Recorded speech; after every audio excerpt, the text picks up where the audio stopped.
Leandre Gott Tejus.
Here we go. Good evening and welcome to the 17th edition of Alabama Primetime Live. All right here on Alabama with the Voice of College Football from yours truly, Jackson Johnson, your substitute host, subbing in for Manny. And in a little bit, Coach Smook is going to join us right here after the magic we've got coming for you from Alabama with the Voice of College Football for $2.99 a month. You can become a Crimson Faithful member. And in return, you get loyalty badges next to your name in the comments in the live chat, and you get custom emojis to use in the comment section as well. And you get a member shout out, like for example, our guy Zachary Wilges giving out a roll tide to everyone, all right here on Alabama with the Voice of College Football. And of course, for $4.99 a month, you can get a priority reply to comments and access to a monthly hangout with yours truly, Jackson Johnson, and Coach Smook, Coach Johnny Birch, Jeffrey Only Talk Sports, and Manny Wilson. And for $9.99 a month, you can become a Bear Bryant legend just by connecting on social media with each of us and giving out content requests of any kind, and neither rain nor sleet nor snow nor bad weather of any kind, including the Bama heat or the overcast sky that is currently going at it in Meridianville, Alabama. It's not going to put a stop to us from fulfilling your request, all right here on Alabama Voice College Football. And ladies and gentlemen, we have Coach Smook all right here on the Primetime Live Show. How you doing today, good buddy? What's going on, buddy? Good to see you, man. Oh, it's good seeing you too, man. Listen, I'm excited today, man. A lot of Alabama football news and recruiting has been coming out. We've been seeing a lot more interviews come out with the coaching staff, different outlets reporting quality coverage during the offseason, keeping us busy and thinking and talking about our Alabama Crimson Tide football program. So I'm excited to be here tonight and to jump into a couple of topics that we're going to discuss tonight. Oh, great, man. You know, that's the perfect segue right there because, like, we're going over our recap on Jet Tamala flipping from Ames, Iowa at Iowa State to Alabama. And I got to tell you, that's a huge win right there. I mean, a perfect win. You got to think we want to go and get a premier guy in this class. Kind of have been dabbling, looking at one or two guys, trying to kind of fill that void in this class with getting a quality quarterback prospect. And Jet Tamala was somebody that Alabama was interested in last spring, very heavy. And once he made his commitment, you know, they kind of just changed their direction in what they wanted to do. And we had some developments late last night. And I didn't think to even look into it because of the current status of what this recruiting agenda was, or what I understood it to be. But this morning, right after I went live, I started getting developments, and we started, you know, picking up buzz about a big name commit coming. And I want to say nobody really knew until probably like 9 o'clock that it was anything really behind it. So a huge steal in the night type move for Alabama. But it wasn't foreign to see this coming. Just you didn't expect it this early from just the way he committed last year during the spring to Iowa State. Man, yeah, because it was like the moment we were hearing news about that he's interested in coming to Alabama, I was like, we got a shot at getting him. And plus, that's our 7th commit for the 2026 recruiting class. And that's our first quarterback for the 2026 recruiting class. And when I did the video on my reaction to Jet Tamala committing to Alabama earlier today, I mentioned that this is going to be amazing for our future because regardless of who's going to be our starting quarterback for 2025, between Ty Simpson or Keelan Russell's going to be here for the future. And then once Keelan Russell leaves, like I'm sure Jet will probably redshirt for 2026. And, you're going to have Jet there to round out the end of the 2020s decade. So I think whatever happens, it's going to be a huge win. I think this more so just creates value in that quarterback room. When you look at how the room is kind of phasing out, you got to start stacking depth, right? Quality depth at that position. And just because you have a 5-star in the 26 class doesn't mean you shouldn't be going to go and get another 4-star, 5-star quality guy. And I mean, Coach Saban did it for years, where we had 4-star and 5-star quarterbacks just stacked on the roster with different skill sets. And you breed a competitive environment, and it's gonna produce the best quality product to put on the field. So a guy like Jet Tamala, who I believe is just as developed mechanically as Keelan Russell is or was at the stage he was going into his senior year, I think Jet Tamala is right there. Skill sets are different. They bring different things to the game, just like every quarterback in the Alabama quarterback room right now. But that commit is huge because you got to look at the 27 class, and Alabama has been very, very vocal. The people that follow the recruiting sources and things of that nature, the recruiting strategy for this new administration, they were very vocal about targeting, trying to get at least 2 prospects in the 2 quarterback prospects signed in the 27 class. And some in-state guys are really high on their list, but they're also, 1 or 2 guys out west that they've been watching over the years that are developing in phase of what Kalen DeBoer and this Ryan Grubb, offensive play calling system is designed for. So it's going to be an interesting next year and a half. Just because we have the commitment now doesn't mean it sticks. I mean, Jet Tamala is a high commodity in this class, one of the more so underrated.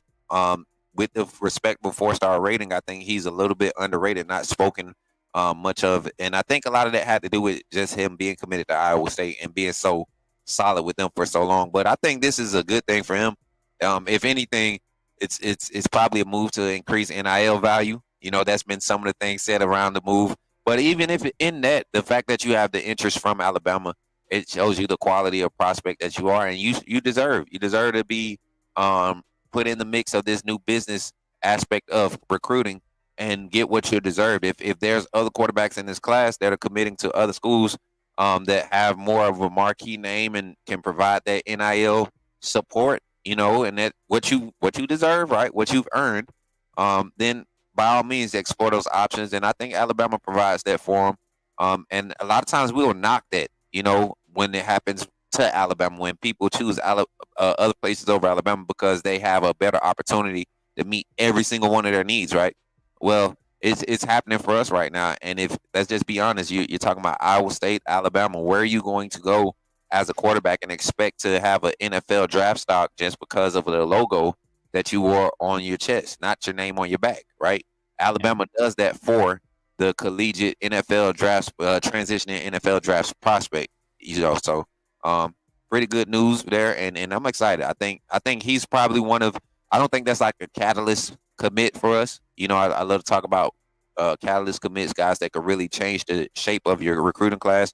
I think there's more so on the defensive side with some of the prospects we should be getting here in the coming days or weeks. But a huge pickup, a good pickup, a surprise pickup. They call me the recruiting guy. I did not see this one coming this quickly. I heard the talks late last night, like I said, but this morning I guess it was just one of those decisions, and it from both sides. Like I said, Jackson, the business side of it, if that's what it is smart. if it's really a schematic thing, I'm about my future, it's even smarter. Trent Seaborn just expressed how great of a opportunity or a blessing it was to be re-offered by Alabama in the 27 class, and I think he's more of a skilled quarterback than Jet Tamala. So to know that he's on there and to commit, it's a lot of different factors that make me look at this as both on both sides beneficial for both sides, Alabama and Jet Tamala, who's a quality quarterback prospect and deserves to have that type of attention in this recruiting process. I'll tell you this, for recruiting, I'm always gonna make sure to go to you, go to Brody Smoot, and go to Leanne Herring because I mean Right. it's like y'all are the big three. I mean it's like note to self, we need to have like a on the move crossover with the three of them and Mark Rogers. That would be a amazing show right there.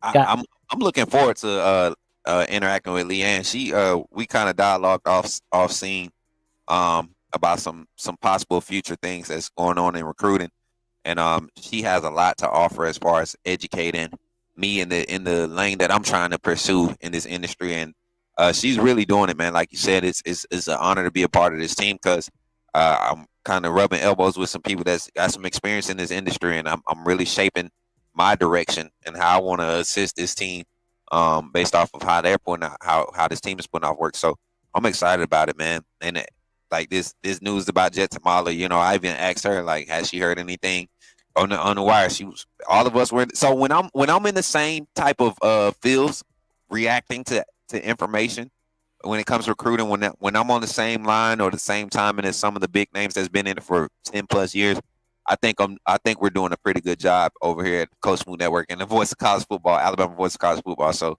I love what we're doing here, man. same man. I'm always looking forward to the magic that you're making. Like that, it's like you're a magician, and Leanne's like I call her the busiest woman in the land because she's at like Wildcats Wild, Rebel Walt, Voice College. Yeah, It's all like over, man. And that's you know what type of like flexibility that it requires to stay on top of it, not to just do it, but to stay on top of it and actually provide quality information. And that's what I think is has been lacking for so long in this industry with the old style of media reporting. But now that you see people stepping out on the social media platforms and things of that nature, it's a lot better, and people are being informed with the right information, and then also just quality information. oh, I did an interview with J. Mike Garrett, the young man that just decommitted from Auburn recently. I did an interview with him on my channel, and just the quality of a prospect that he presented himself to be on camera, not what 247 Sports or On Three said or wrote about him, just what he was able to come on and present because of the nature and the environment that we kind of enhance on the network. I can't wait for that to flourish over here on the Voice of College Football because a lot more recruits like Tristan Keys would love to come on the show and explain to Bama Nation, hey, I love Bama. I've always had a feel for Bama. I like what Bama's doing.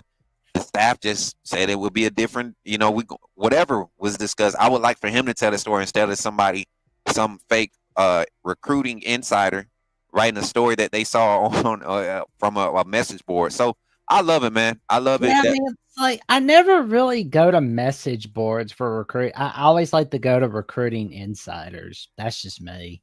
Yeah, and even us recruiting, I say us. I feel like I've earned that title. I've put in the work, and I've made enough network connections to where when I'm actually talking to recruiting analysts and scouts, that's part of my daily conversation, talking to staffs, and I feel like you get a certain level of connection inside of programs than what the normal fan does, and so us insiders, we can be literally talking to a collegiate, not a collegiate, but a prospect today. Like I was talking to Dash Arrington last week, and Ooh. I was for sure that it was going to be Texas A&M or Oregon. He comes to Alabama, and Alabama, there's a great visit there. He's impacted. They impress him, and he's expressing that he's impressed. And I'm telling the fan base, like, don't get excited. That's just a young man that understands the value of appreciating opportunities, right? And you get into that, and they express it. That's the smart thing to do. It creates value for you. It shows that you're past. And shout out to oh, I thought I got something, but it's a lot of things that factor into all of these players in their decision making. But these are the small things that matter when they have a place to where they can speak and put the real situations out about their journey. Because some of them they take the smart route and they continue to create value for them. Some of them they might piss down their leg a little bit every now and then with some of the things that they do, but overall, it's an opportunity for them. It's an opportunity at the end of the day, and that's what they're looking for: opportunity to present themselves and create value for themselves, and that's what we're here to assist and do. And I love what Alabama staff is doing in recruiting. Man, it's different. That's the importance of I building relationships. love what Coach Mo is doing on the staff. It's like nobody's talked about him. I hear a lot about Kane Womack, but I'm gonna tell you right now, if we had like if Kane Womack was leaving Alabama for another job opportunity, I think we'd be in good hands for defensive coordinator because like you got to promote Coach Mo from within. I mean, you got Coach Mo still on staff. You got Coach Roach, who I believe is finally coming into a place of maturity in his coaching tenure, where he wants to probably elevate. But come out of position coaching and development, and give a shot at coordinating. He's been in part of some structural systems during his tenure under Kirby Smart at one point. Then a few different defensive coordinators, defensive minds came in under the GOAT, Coach Saban. He's learned a lot of his structural and foundational teachings. So I think that's something that's, that Saban tree is going to continue to expand. Freddie Roach. But like you said, you got Coach Mo right there, who's a former head coach at Buffalo two seasons ago right now. And now he's a cornerback, defensive back coach / assistant defensive coordinator. So it's given all the value and minds that we have across the staff, you're not wrong, man. I think Coach Mo is one of those guys. He's going to be in high demand. Coach Shep on the offensive side is going to be in high demand. Grubb is going to be in high demand. Coach Cap, like this could be the year after what I see as being a huge year for Alabama. I think this is the year we see the coaching staff start to get poached. You get what I'm saying? The early days of Saban tenure or the Saban era, when after the first natty, I think that'll start happening a lot earlier in today's game. So, going to be an interesting little journey to continue to follow, man. But kind of segue, Jackson. We got a lot more recruiting news outside of Jet Tamala. I've been following. Oh yes, we do. But first, I'm wondering if we can have some good ideas for birthdays over the summer. I'm thinking maybe this doppelganger of Mark Rogers can tell us. Let's get it. You can make a difference here at the Voice of College Football. Use the Amazon link. Financially contribute to the Voice of College Football without spending a penny. Same shopping experience. It's easy. Go to any video on any channel. Go to the description section and grab the link right next to the capital letters that say Amazon.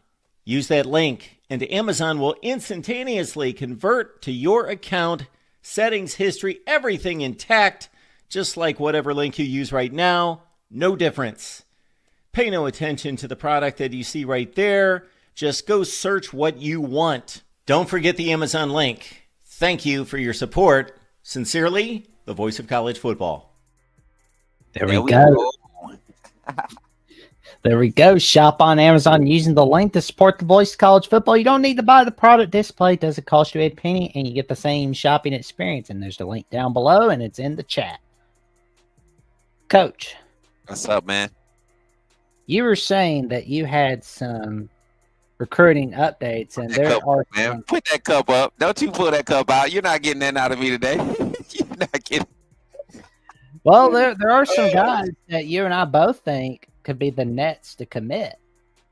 Like realistically speaking, I can't say an order because I have some intel that this is supposed to be some big event. Like this is supposed to be some big reveal of what this class, the majority of the nucleus of this class is going to be made up of. And we're talking about some heavy-hitted names.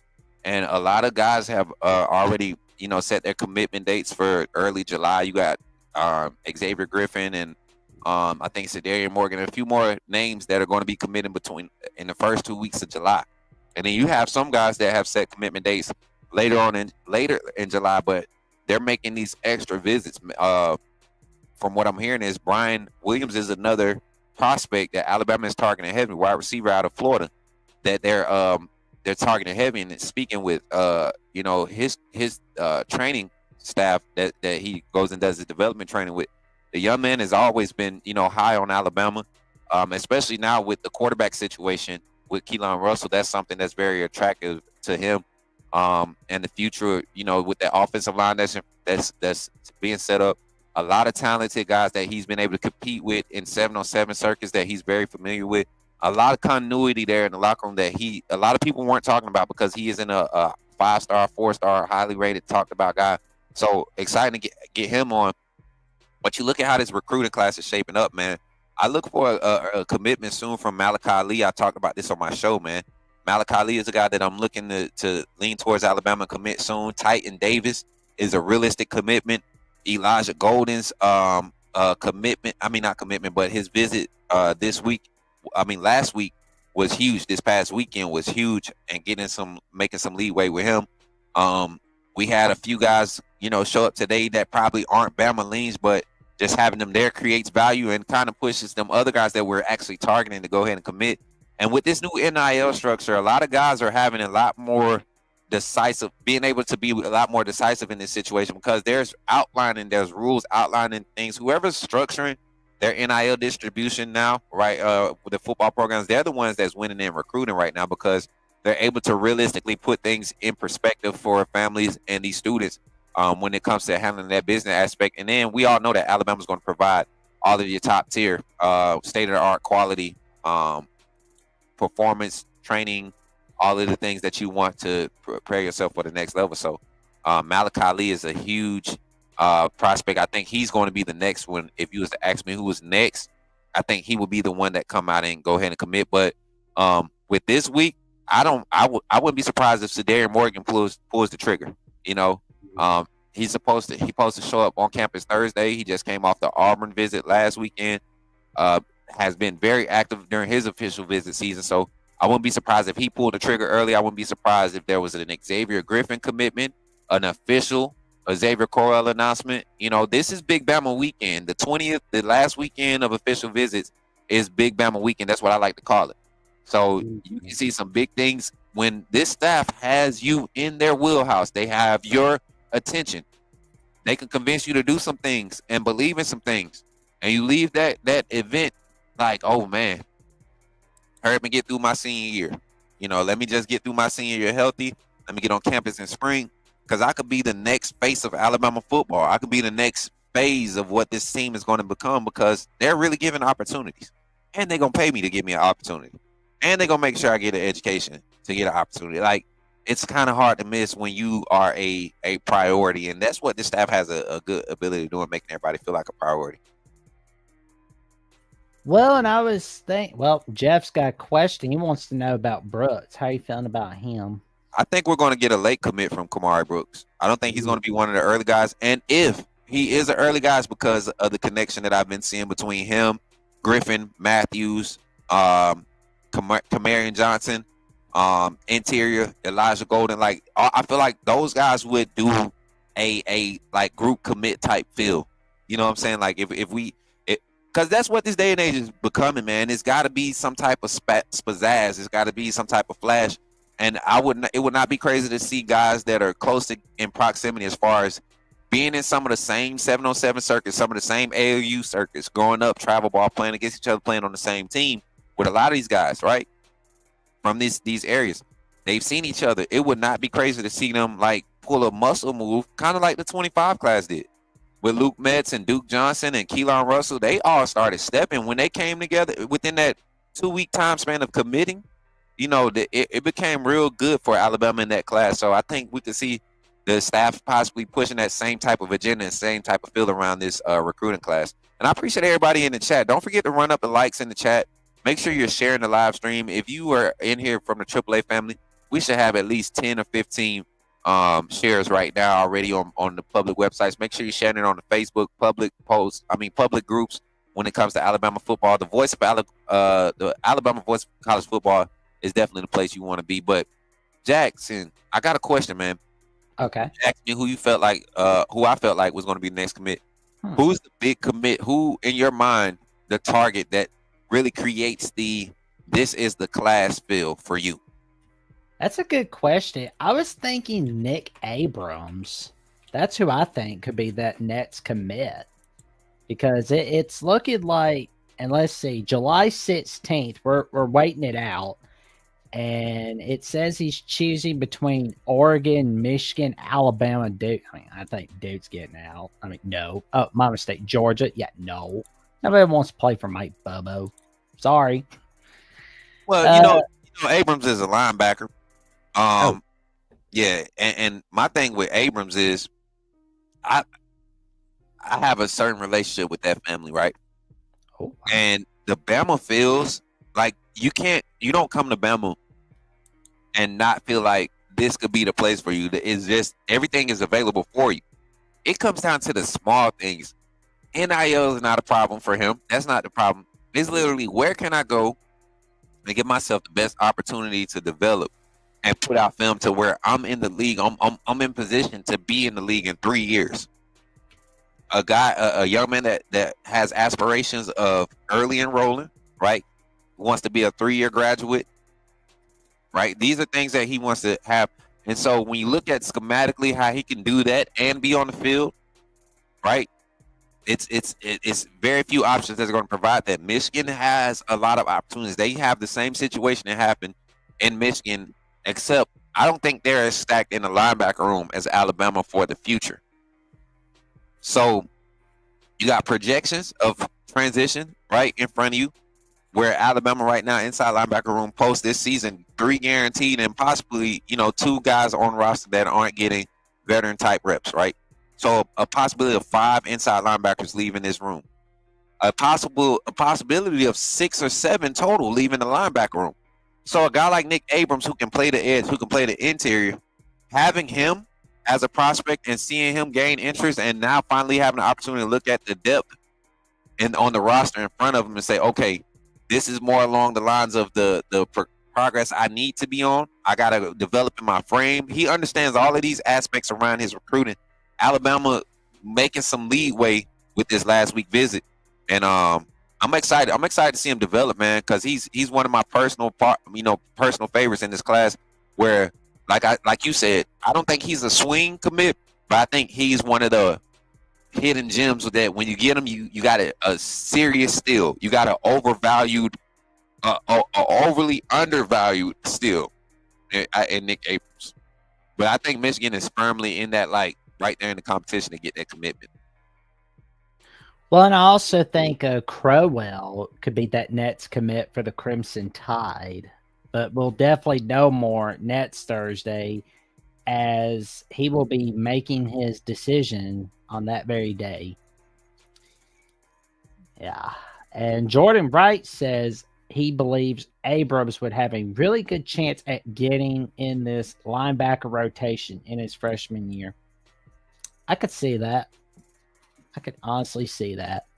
Oh yeah, me too. I mean, and you got to think about it, man. You're talking about a young man that's going to possibly just naturally going to migrate to the inside linebacker position. Just looking at the type of skill set that he brings to the table. He gives you Jahad Campbell, and people forget Jahad Campbell started off in the outside linebacker room too when he came to the college level, and then transitioned to the inside linebacker room as a true freshman and developed that true freshman year. You saw him his red shirt freshman year, red shirt sophomore year. The guy's a freaking stud, first round draft pick, 3 years, and just took a year to develop, played some spots and as a true freshman, and came from a system where they put out quality guys. Jahad was IMG, right? Uh-huh. Jahad Campbell IMG. So a lot of quality prospects in this class.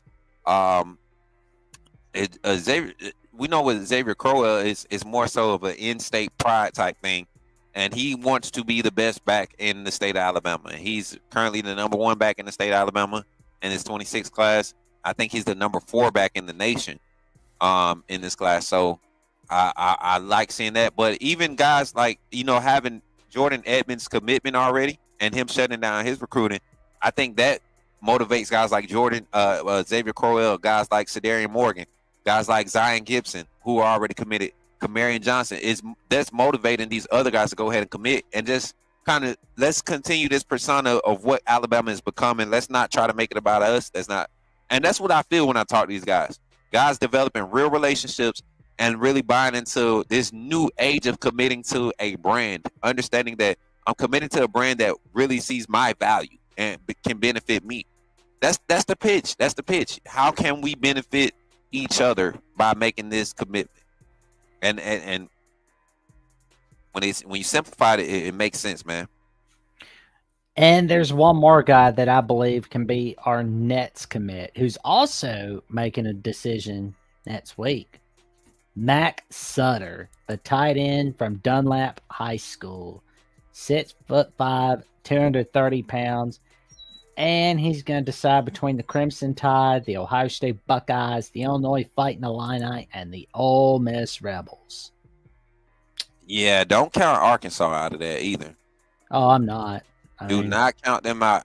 And I think more realistically, only because you're going to see guys like Sutter in systems with Taylor Iron Green, who's going to be there for another year, an experienced quarterback where he can go and really capitalize on the year and see what his type of commitment could do for I mean, Arkansas has put out quality tight ends over the years, even under Coach, what's his name that's there right now?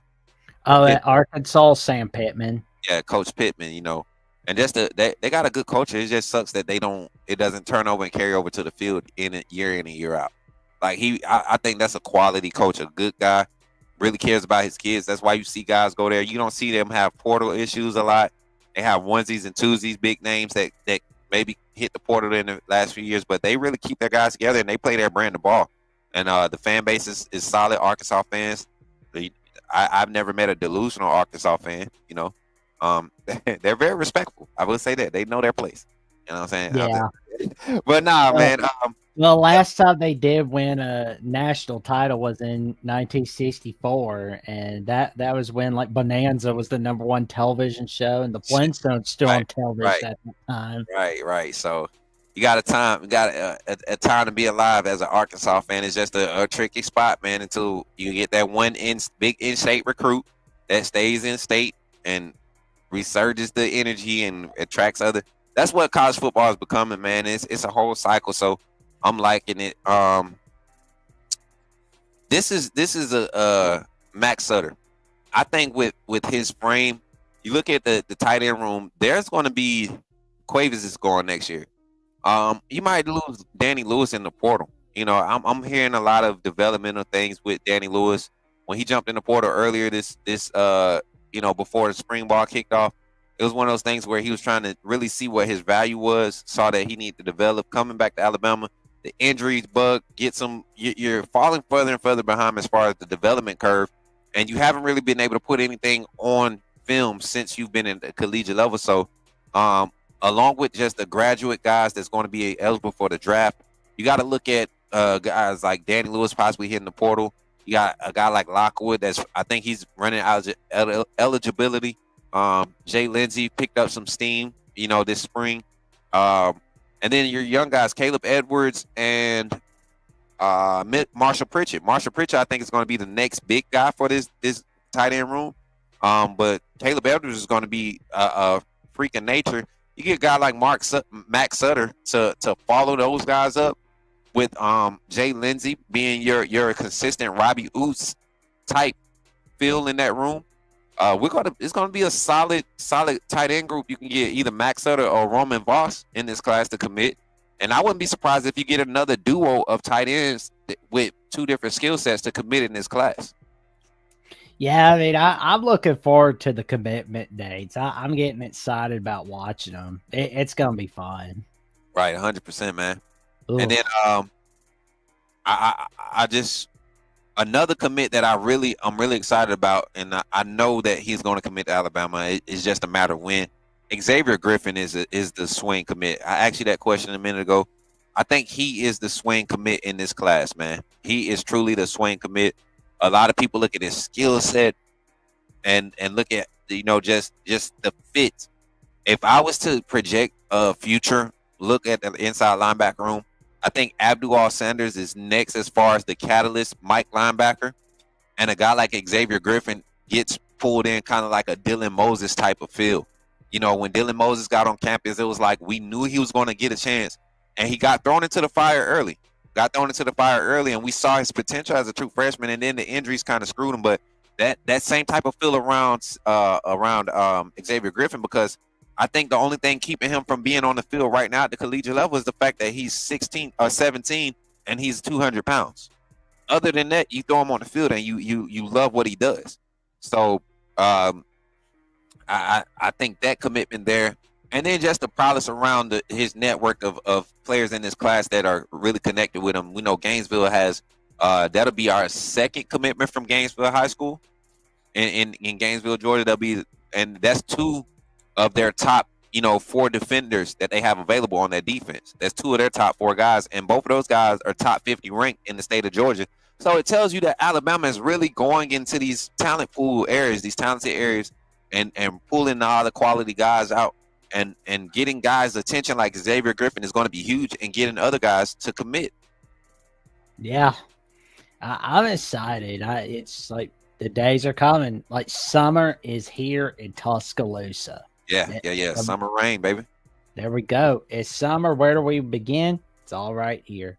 But I can tell you another magical element of summer. You got the Voice College Football website, and it's got the articles. Let me. Never mind. Well, we're gonna tell you about the magic all right there. You got the Mississippi State Live debut from Christian Ballard. He's making that magic over there. You got yesterday's edition of Crimson Tide Live with yours truly, Jeffrey at All He Talks Sports, Coach Burch, and we were joined by Brody Smoot talking about our take on A.J. McCarron, on who he believes is the most underrated player on Alabama's squad. And you got the 2025-2026. You got all kinds of stuff. We've got our takes on the preseason rankings, what we thought of Lindy's and Athlon Sports projecting us, the Alabama Crimson Tide. Like, I can get behind you, like having Texas ahead of us, fine, whatever on that. But LSU being ranked above us. Hey, I think there's an argument there, man. Being unbiased, there's an argument. You have one less question than what Alabama has, right? One less question. Well, I wouldn't even say that. I think your biggest question that you have with LSU's roster is not as big as Alabama's question. And that's the quarterback position. That's a huge question to have to answer.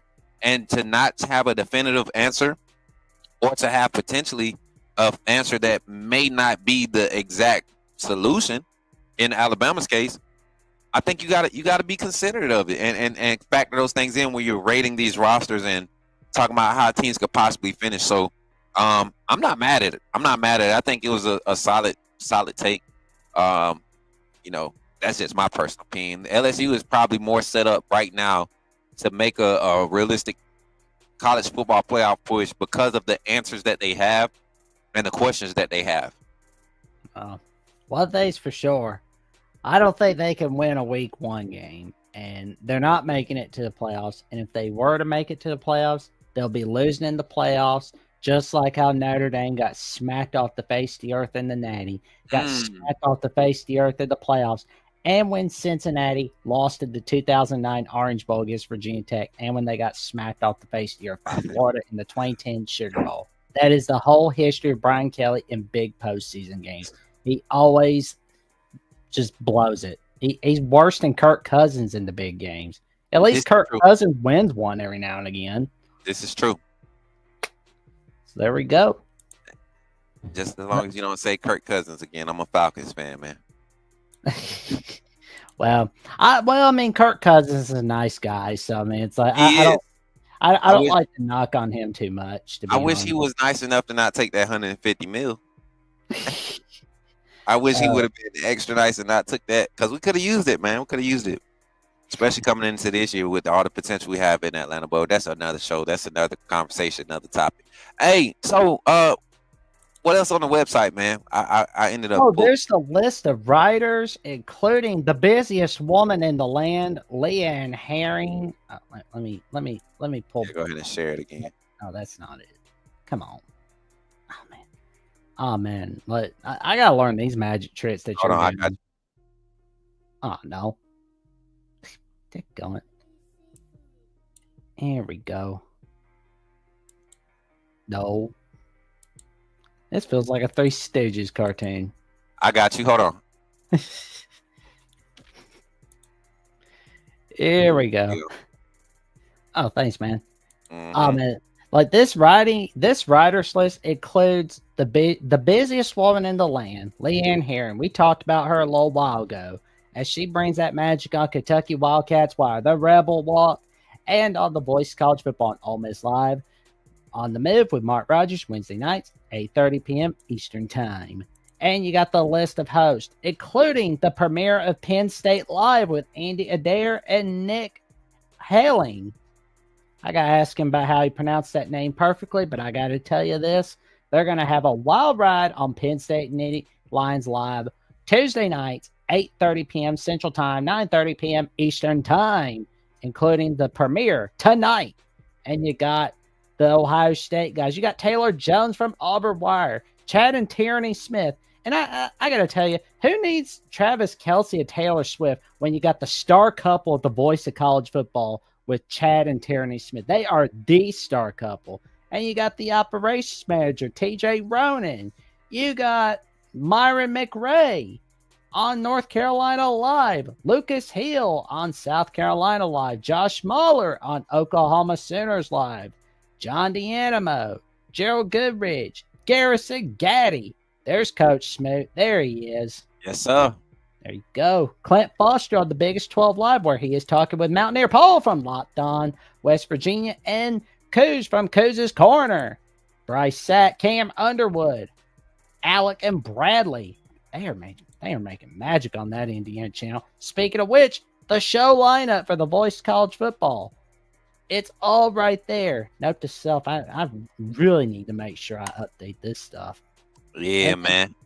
But y'all chat, make sure y'all get over to the Voice of College Football website and check out all of the content that we have available here, highlighting all of your major programs as we continue to add teams that we're covering. Make sure you all check it out. Make sure if you're a Texas fan, Oklahoma fan, LSU, whatever, we got it here for you on the Voice of College Football. Check us out, man. Subscribe, share, let everybody know. Jackson, we got to get to this last topic, man, because people want to know, man. People want to know our realistic thoughts on this season, how this recruiting is setting us up for the season. So what I'm going to do, what I suggest we do, I'm gonna give you the front and center, and give your 3 to 5 minute take right now, man. Just give your feels, because we're the voice of Alabama, Alabama Voice of College Football. Let's speak. Let's go off of our feels from the fan base. Let's talk about from what we're evaluating. Take it away, brother. I'll be right back. Y'all give Jackson some dialogue too, man. Give some dialogue. This season is set up to be something crazy special.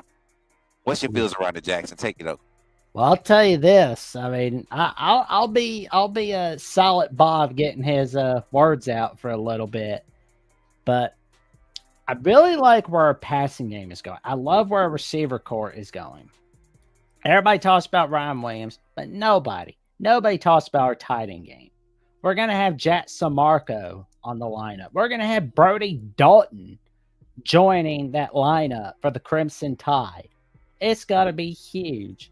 We've got a wild ride with our tight end game, our passing game. Like, you know, because you got Isaiah Horton transferring from Miami. And he and Ryan Williams obviously have a good vibe going because they've been doing interviews together. They've been hanging out with one another. They're getting kind of used to one another. And I can tell you, Horton heard the Tide. You're going to hear a lot about that. You ever hear of Horton Hears a Who? Well, there's going to be a storyline called Horton Hears the Tide. It's always going to be magic. Magic all over the place on that receiving core. Our defense is going to be amazing. I think you're going to see Dijon Lee bring an early impact for 2025. Don't know when, but you know you're going to see him make some kind of an impact. That defense is going to be amazing. And I'm looking at this schedule for 2025. And you've heard Coach and I talk about this numerous times. You've heard a lot of people talking about this game, like South Carolina. Now, I'm worried about South Carolina because last season they almost beat us. In my opinion, we got lucky against South Carolina. That's my feel for it. And you heard Zachary Wilges when he called in on the Alabama Calling Show when Coach Smith was stepping in for Jeffrey a couple of weeks back. Well, it'll be a couple of weeks ago, come this Thursday. But you heard him. He said the exact same thing to Coach and I, that the South Carolina game worried him the most. Because it's scary, man. Like they give the Crimson Tide a dogfight, especially when you got a really good coach in Shane Beamer. Now I don't really think LSU's really gonna get us, honestly. Oklahoma, I think can really get us. Like, I'm not saying they're not. They won't get us or they will get us, but Oklahoma kind of worries me, though. Tennessee, they've not beaten us in Tuscaloosa since 2003. But I worry about Tennessee more than I do about LSU. Because everybody brings their A game against Bama. But Auburn, that's the one that really gets me. Because what if we're 10-1 going into the Iron Bowl? 10-1 going into the Iron Bowl, we've likely got a playoff spot in. Doesn't matter if we're in the SEC title game or not. We're 10-1. Auburn's going to be looking to spoil some things for the Crimson Tide. That's going to try to happen. Like, Hugh Freeze has always put a scare into the Crimson Tide. You saw what he did in 2023. We basically had to get 4th and 31 against Auburn. And you saw what he did with Ole Miss. 2014. 2015. He was one of the few coaches that could lead victory in back-to-back seasons. Your audio's on, bro. Huh? I don't know why I can't hear you. Or maybe my audio's messed up. Uh-oh. VERN. Okay. But yeah, like Hugh Freeze Okay. in Auburn. I mean, I know everybody's like kind of poor on Auburn because like they've been having losing records the last few years. But again, this is Hugh Freeze Auburn. This is not Brian Harsin Auburn. Facts. Can you hear me? Loud and clear. Awesome.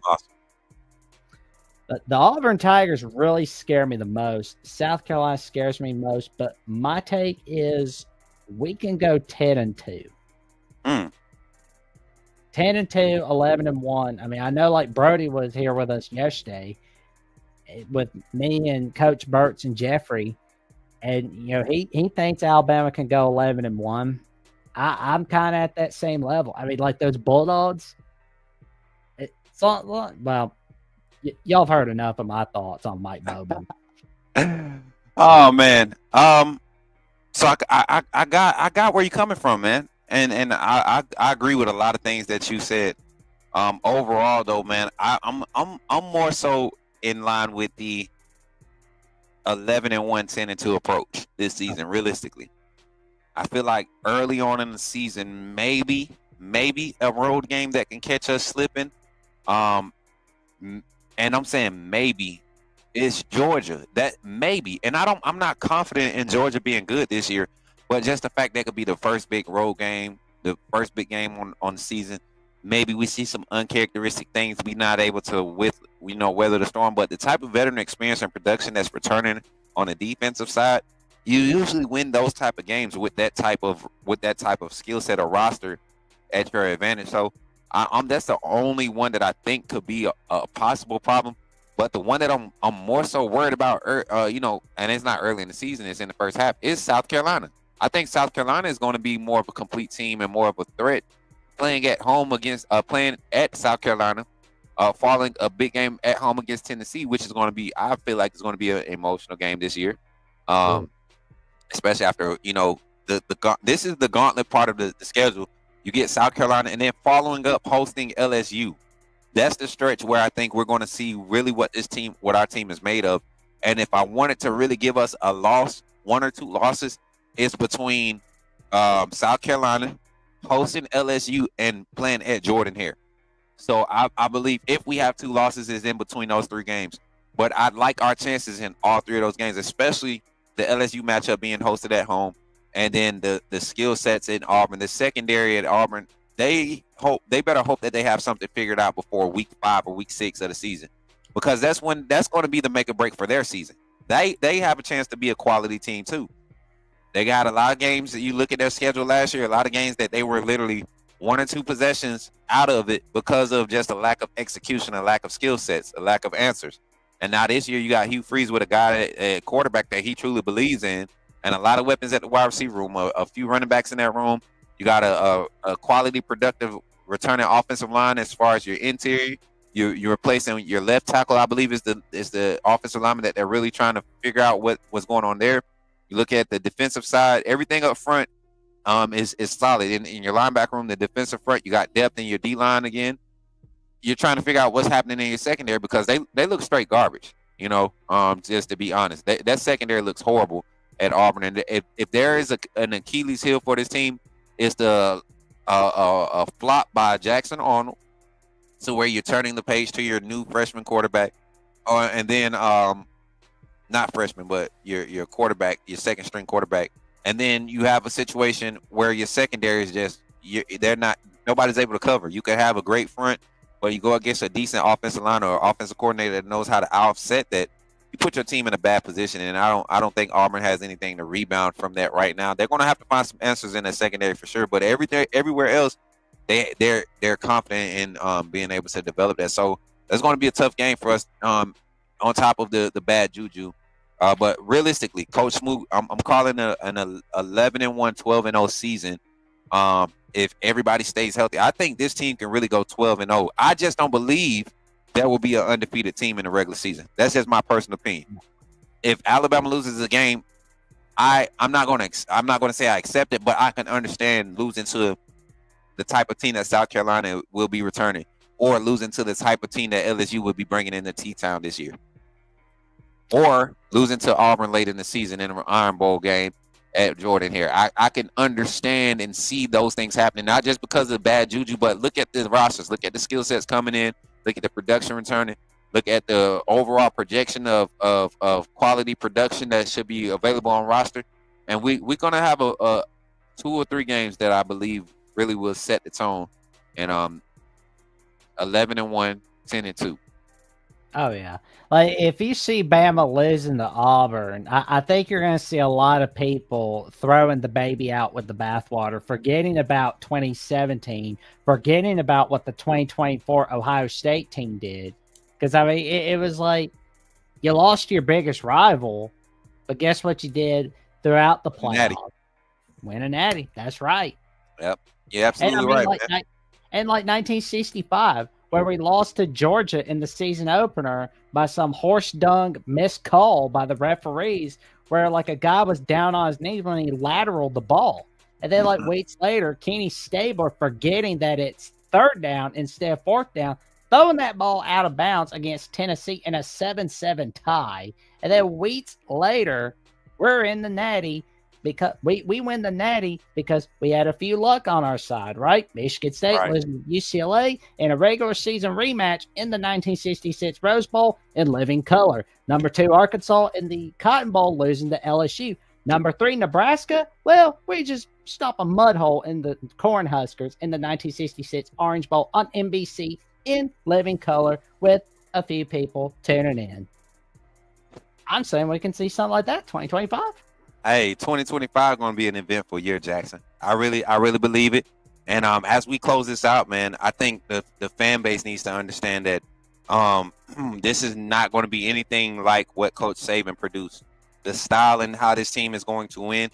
I believe there will be a few games this season where the game will be a lot closer than what it should be. But this team in those big games, right, the moments that matter, we're going to see them execute because of the continuity on the staff. I believe this is the year where Kalen DeBoer and the staff, they put a lot of these players and this team as a player-led team, allow them to kind of carry themselves through certain situations and different parts of this season in game to really expedite the development of what this team can be and what this program is set up to be in the future.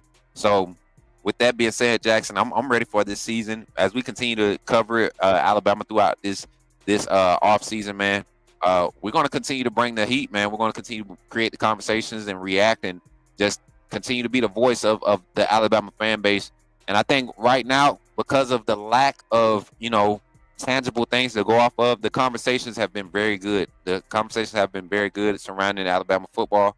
I can't wait for the season to get off, to start getting those real fan talks, getting those real emotions uncovered, seeing people react, and us giving them our thoughts on everything that's happened with Alabama football. 74 days until kickoff for the Alabama Crimson Tide. Let's go. Yes, sir. Let's get it, man. I'm excited, man. Oh, excited. man. Well, Coach, what have you got going on this week, man? Well, tonight, as you all know, we have our week 4. I think this is week 4 of Check 'em Out, Coach, where we're doing highlight reviews. Tonight, we're talking about the top uncommitted, finishing up our uncommitted list for the top in-state Alabama prospects. Myself and Hall Tech Sports will be doing that over on my channel, Coach Smoot Network, and we'll be live on all platforms. If you follow Coach Smoot on all platforms, you will see us live talking about these high school recruits in the state of Alabama that are uncommitted, high-end recruits that are uncommitted in the state of Alabama. We talked about Sedarian Morgan and Xavier Correll last week, and this is not just it's not a Bama college football recruiting show. This is a state of Alabama. We're identifying the state of Alabama right now. Top recruits in the state. We'll be here to Mississippi next week. We're here in Florida. I think we got Texas. We got a national power hour that we do during the day on Tuesdays and Thursdays. So tap in on the Coach Smoot Network at Coach Smoot on YouTube. Like, share, subscribe. Make sure you turn on all your notifications. And then also Smoot Hines on YouTube and Coach Smoot Gaming. If you like the college football gaming content, we've been killing it on TikTok. Make sure you go follow us and get us up to that 1K followers on that new page. And we really trying to grow on the main page. It's 5K by kickoff is the motto, and we're really pushing towards it. This month of June and July is going to be a grind. So I appreciate all the love here on the Alabama at the voice of college football, and this team, man. Hopefully we get Manny in here soon, man. I'm ready to get the full team together so we can start making magic out here. Oh, there we go. You can check out Coach Smoot on Linktree on the Coach Smoot Network. Let's get him to 5,000 subs on the Coach Smoot Network. And check him out on @Twitter and Instagram and on TikTok. Let's get Coach Smoot Gaming to 1,000 subs. And let's get the Smoot Hines channel to 1,000 subs. So tell your friends, your family, and the cashiers at Publix and everywhere at Publix about the magic that Coach Smoot is bringing all right there. I mean, dude is a magician. I mean, he just got those magic tricks ready. I love it. We're all here for it. I'm just a servant, man. To this is a passion of mine, and like I said, I didn't know this was a passion until, shout out to, even though we don't collab, but shout out to Justin Riley over at the Bama Standard. He really was the one that reached out to me and was like, "Hey, man, you should come on my show." When the Bama Standard wasn't really popping like that, I remember jumping on that show and really giving my all, not knowing what it would bring. And that really sparked me, man. That really sparked me to do on-screen content. And it's grown since then, ups and downs. We've been through some crazy things, but now we're here at Alabama Voice of College Football at the beginning of it, before the world starts to find out who we are. And they're going to know, Jackson. They're going to know what the Voice of College Football is doing here real soon, and it's going to start this season. We're going to have a presence on that campus. We're going to have a presence within the fan base and within the locker room that can't be matched amongst other platforms. So, and I'm saying that boldly as we continue to add assets to the Alabama channel. Y'all going to see, man. We the Avengers. We about to be a power team. I'm telling you, they better watch out, man. And they got the right spokesperson, and right there in the front. I'm going to pop our stuff. Everybody, you seen Brody pop up over here. Everybody's been following what's been going on. It's a reason why people are migrating here. There's a vision here that is really, really, it's hard to not believe in, man. We are talking about wanting to put out authentic, quality, informative content surrounding the teams that you love. The Voice of College Football allows you to do that, and they support you in everything that you do with that agenda. So I'm locked in. I can't wait for this thing to really blossom, man. Oh, man. There's going to be magic all over the place. And of course, you can check me out on my personal channel on Jackson Johnson 979, where I've got my show, The Jacksonian, including my latest episode with Matt Zimick from last Thursday night, where I released it at 6:30 p.m. Central Time. We talked a lot about the USC Trojans, the future USC Notre Dame, and so much more. And you can check out what I've got coming up, not just on Alabama with the Boys College Football and the Jacksonian, but on my weekly calls on the Fine Ballin' Show, where the weekends are full of surprises on Jackson BOCFB on X/Twitter and on Instagram and Threads, Jackson Johnson 543908, and on Blue Sky, Jackson Johnson Blue Sky Social, where my friend Mike Debate says where the skies are blue. Some say the skies are overcast there, some say the skies are gray over there, but I say, oh well, to each their own. But, of course, you can check out Alabama Crimson Tide Live and the Alabama Primetime Live Show on your favorite audio platform on Apple Podcasts, Spotify, Amazon, and iHeartRadio. Please leave a rating and review. And like, comment, subscribe. Click on the notification bell to Alabama with the Boys College Football so you never miss another video or another episode whatsoever. And we will be seeing you Thursday night with Jeffrey and myself on the College Show, and on next Monday and next Tuesday.